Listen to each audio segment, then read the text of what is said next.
Okay, let's get started. Hi everyone, thank you for joining us today in the Snack and Learn. Just some housekeeping items before we get started. The presentation slides are available to download in the Materials tab on the top right as a PDF. And also there will be time for question and answers if you can log your questions in the question box, and we will address these at the end of the presentation. So I will hand it over to Peter and Nikolai to start the presentation. Thank you. Thank you, Sharon, and hello, everyone.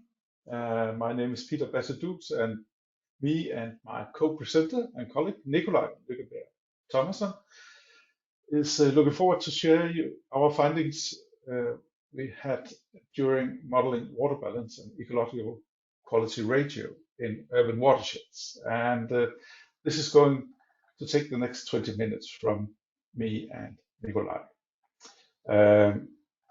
You see a picture up here. It's actually a part of this watershed. It's an urban watershed near Aarhus, the second largest city in Denmark. And you can see it on the right here. Denmark is for you who don't know it, a pretty flat land, a lot of coastline, you're always close to the sea. And Aarhus is the second largest city in Denmark, next after Copenhagen. And there you see our office in Aarhus. Myself, I'm a principal planner in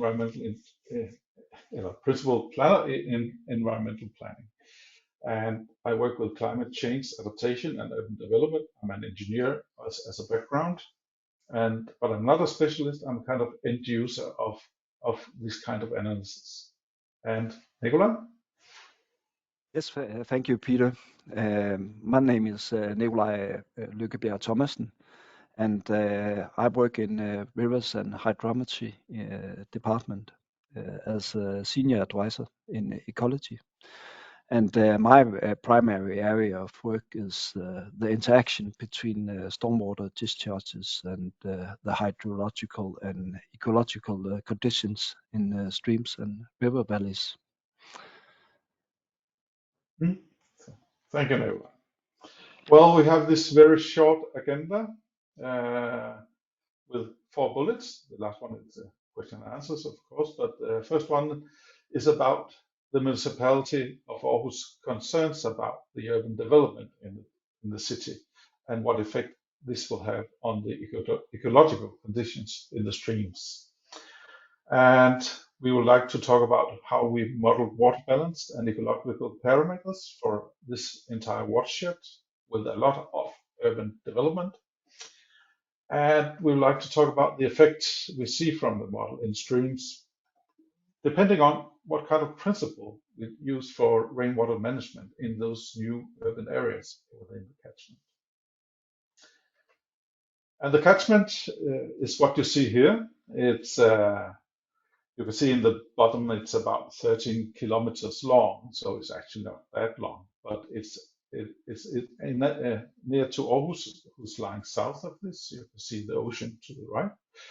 You see the blue lines. This is the stream called Eon, and the small side streams as well. And you have this big lake right here called Lake Eon. And what you see with the white here is existing city. And what you see with green is nature and agricultural areas. And what you see with the gray areas here is new urban areas planned in this watershed. And that's quite a lot, actually.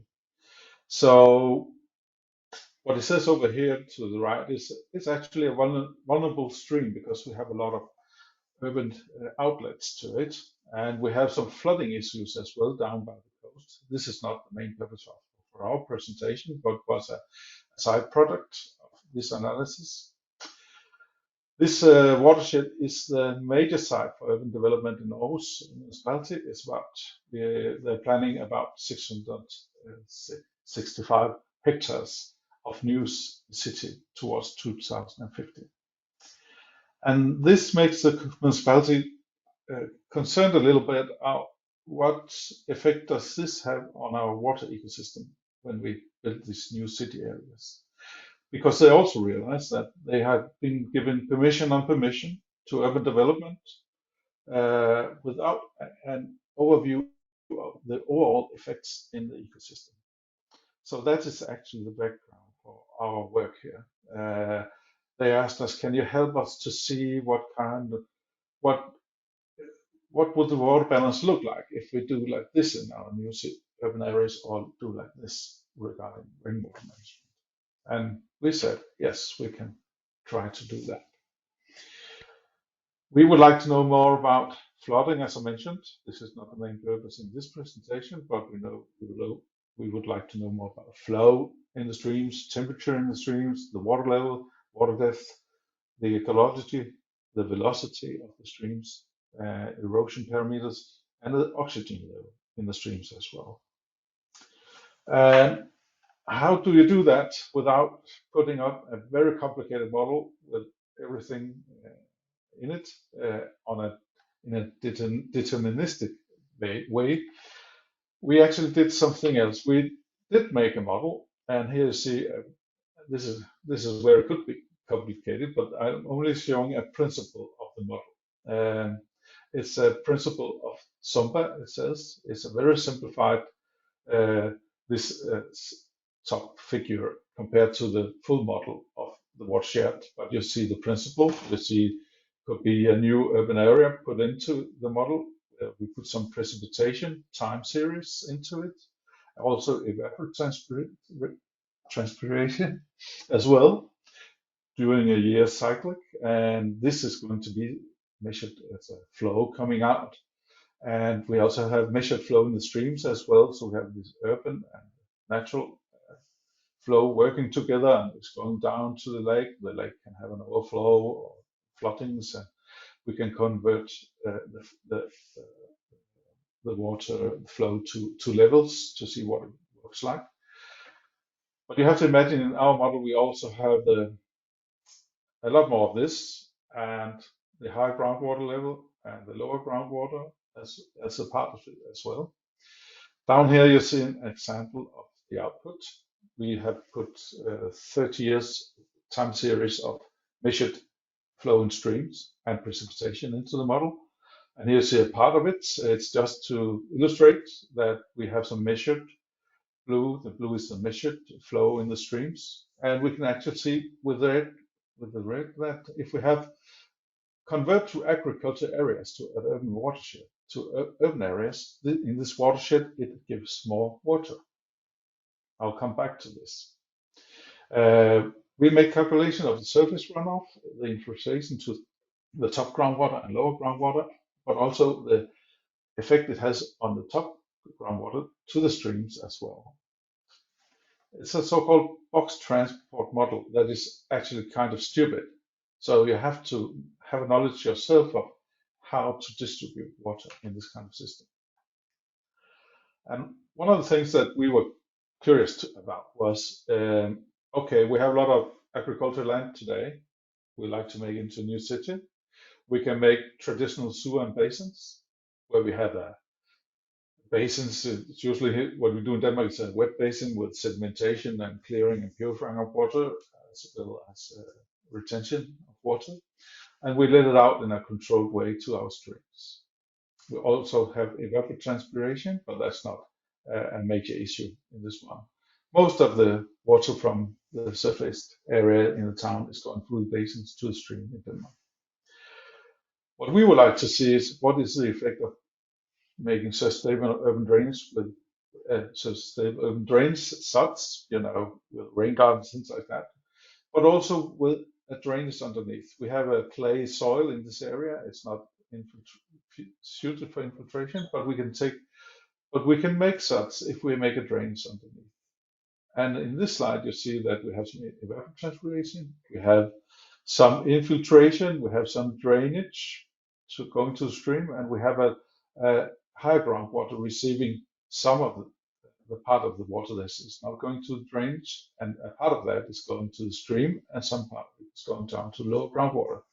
And this is the point here. Actually, you have to know about hydrology, how to tell SUMBA how to deal with this. That 40% is going out here, and what is going down here, 40% is going there, delayed of course, and something is going down there.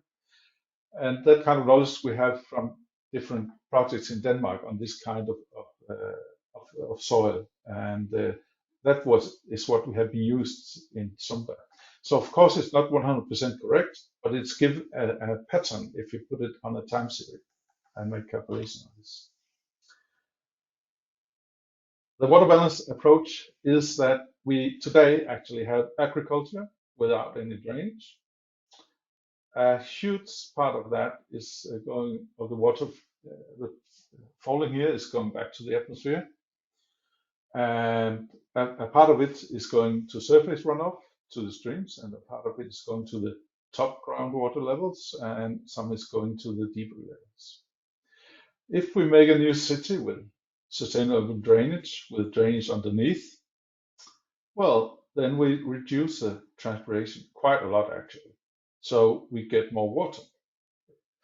And we get more water to our streams. We get more water to the top groundwater and get more water to the lower groundwater.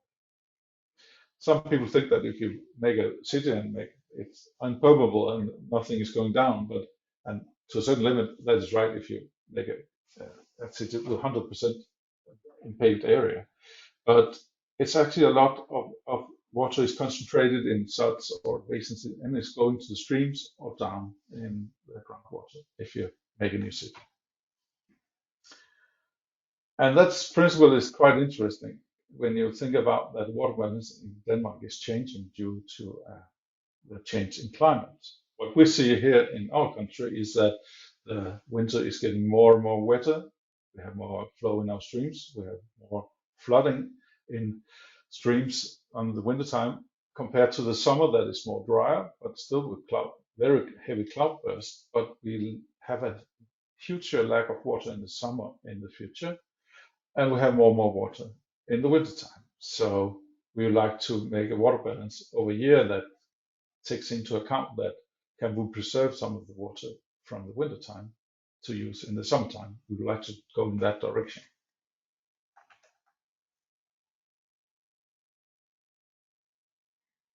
And it's you, Nikolai. Thank you, Peter. Well, together with the Aarhus municipality, we chose to focus in this study on three aspects of how this planned urbanization and choice of water management principle would affect the ecological quality in the streams. And what we looked at was the amount of water or the number of days with a critical low flow regime. We also looked at the changes made to the water temperature in the streams. And last we looked at how the changed flow pattern created by these changes, how that would affect the ecology in the streams. And the results of that investigation, that is what I'm going to present you now. So please shift, Peter.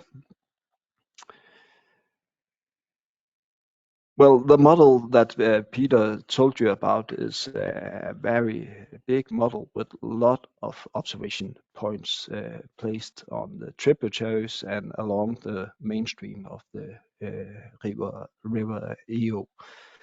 But to keep this presentation short and simple, this is just a snack and learn. We'll only show you some examples from this observation points, this small tributary, where there is going to be a significant change in the land use from agriculture to urban city. So let's have a look at what happens in this tributary when you build a city around the stream. First of all, we see that there is a lot of we experience a lot of water in the stream as a consequence of replacing these agricultural areas with cities. and that's because we reduce the green areas with their great transpiration, and that's also why we see a big effect on the river discharge in the summer months. And maybe Peter, you could point out the summer median minimum discharge. You can see that it's almost doubled as an effect of this urbanization. And also the summer average discharge is also doubled. Whereas if you look at the winter average discharge, it's almost the same. So that was one of the results that we saw. And it's particular or the impact of the source and drainage system is a particular obvious in this study. Try to shift to the next. A more precise way that to describe how this changed the water balance impacts the flow and the ecology of the streams is to look at how many days we experience low flow critical conditions. In Denmark, it's assessed that stream ecology is damaged if the median minimum flow is reduced by more than 10%. And what you see in this table for this tributary is that under the current conditions, there on average are 11 days where the flow is less than the median minimum flow. If we were to build a city around the stream and use traditional sewers and basins as a rainwater management principle, then the number of days with low flow condition would rise to 42 days. But in the other hand, if we were to build a city with source and drainage systems, we actually could reduce the number of days with critical low flow conditions. Try to shift, Peter. Now we turn to the effect of temperature, how this planned urbanization will affect temperature. And the reason why we looked at temperature is because there's a relationship between water temperature and the oxygen content in the water, as you see in this nomogram. What you see is that if we experience a higher temperature, for instance, an increase from 15 to 20 degrees, then the oxygen content will drop in the water and thereby have a negative impact on the ecology of the stream. Let's have a look at what happens with the water temperature in the system. Now, what you see here is how the temperature varies throughout the year at our observation point. And we see that the temperature in the stream from the new city with source and drainage, there's a lower temperature in the summer and a higher temperature in the winter, as compared to the same stream, but with a city with traditional sewers and basins, where we see a much higher temperature in the summer and a lower temperature in the winter. Yes. Let's have a look at the last aspect of how the stream was influenced by this city planning, and that's some quite complicated formulas we are looking at here.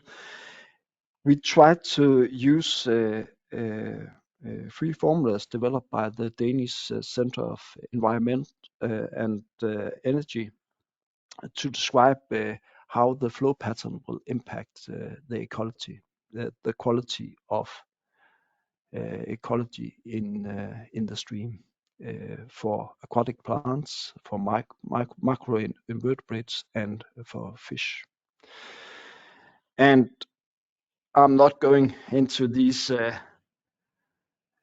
formulas in details, but just showing you these formulas and the results as an inspiration for what's going on in Denmark, where we try to translate hydraulic and hydrological parameters into impacts on ecological quality.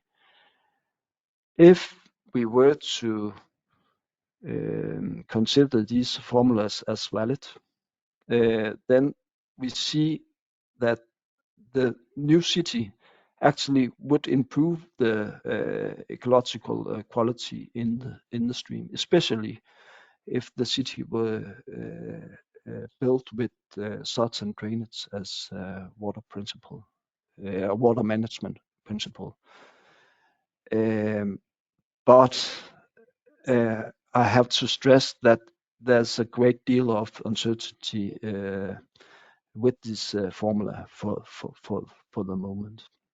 And another thing I would like to stress before we go into the conclusions, that is that water quality is likely to play a more significant role than, for example, the flow pattern.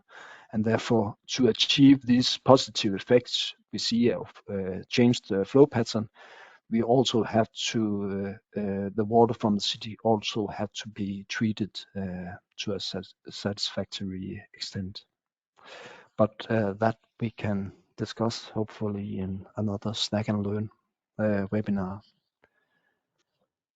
Yes, and thank you, Nikolai. And we have this short slide with results and key takeaways. And this, so just to wrap it up, we see that sustainable drainage system in cities with a drainage underneath, in this case, it gives more water in streams compared to the existing land out there with agriculture. It gives fewer days with critical low flow. It gives lower temperature in the summer and higher oxygen conditions. It gives higher ecological quality ratio. And the purpose with this analysis actually has provided also municipality with arguments of establishing sustainable drainage in these urban areas in the future rainwater management. And so that's the main point actually for the municipality.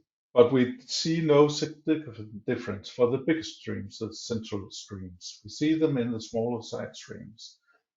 And Nikolai? Yes, and what I said before, we are able to calculate the EQUR for the stream, but these calculations are associated with a great deal of uncertainty.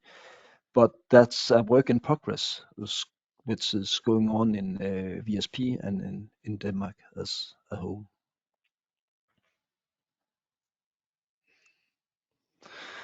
And if we should wrap up the key innovations, then in this investigation we were able to make a model and develop a method which can be used to investigate the effects of new cities on water volumes, temperature, and runoff patterns, and used to assess the effect of urbanization and water management principles on ecological quality. Through the design of new cities and the selection, especially the selection of water management principle, we might be able to mitigate the negative effects of climate change on the ecology of the streams.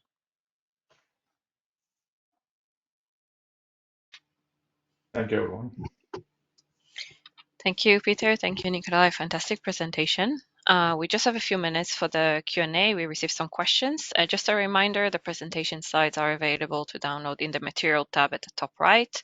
And also, please continue to log your questions in the question box. I will start with the first question. How did you calibrate the hydrological model and particularly the groundwater fluxes?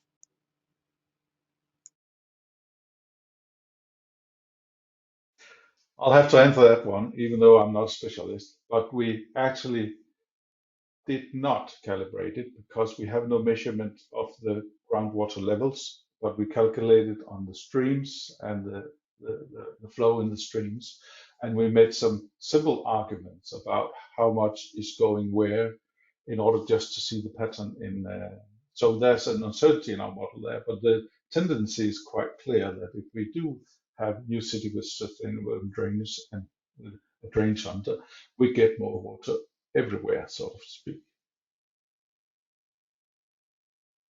Thank you. Next question. Did you investigate the effect on critical high flow as well? Um, well, yes, we did in a way because we saw we have more water in the winter time, and we can see that the more water is actually increasing the median maximum. And but actually, that was not the main purpose. But we have more water in the winter time as well, and this could be critical if you have a vulnerable stream to erosion. But this is an issue that the Oslo municipality will take along to make the streams more robust in order to receive the kind of water. Thanks. You mentioned a bit about how water quality is a big factor in stream ecology, not just quantity. Did your model include anything regarding quality? I would like to answer that question. No. In this investigation, we didn't look into the quality, but actually this model, the VSP SUMBA model that Peter presented, have a module which calculates how good the urban water is cleaned and what the water quality will be. So that could be an aspect we also could have looked into in this investigation, but that wasn't the focus from the municipality. Thank you. I will take the last question, and all additional questions will be answered directly by the presenter. Thank you very much for logging those. The question goes, how will the SUDs affect the stream or water course in flood seasons?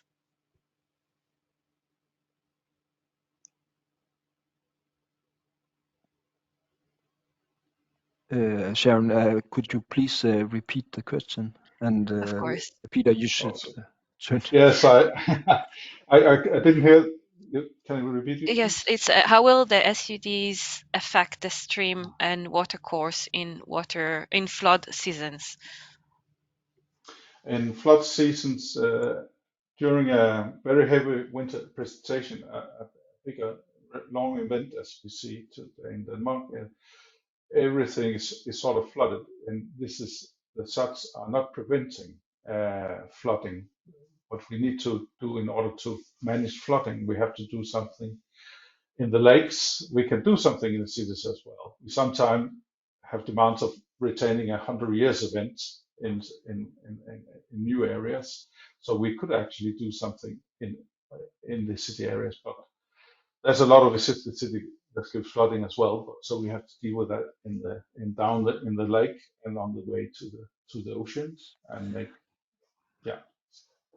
We also looked at if there were areas in the river valley where it was possible to detent the surplus water from the cities as a part of the investigation. Yes. Fantastic.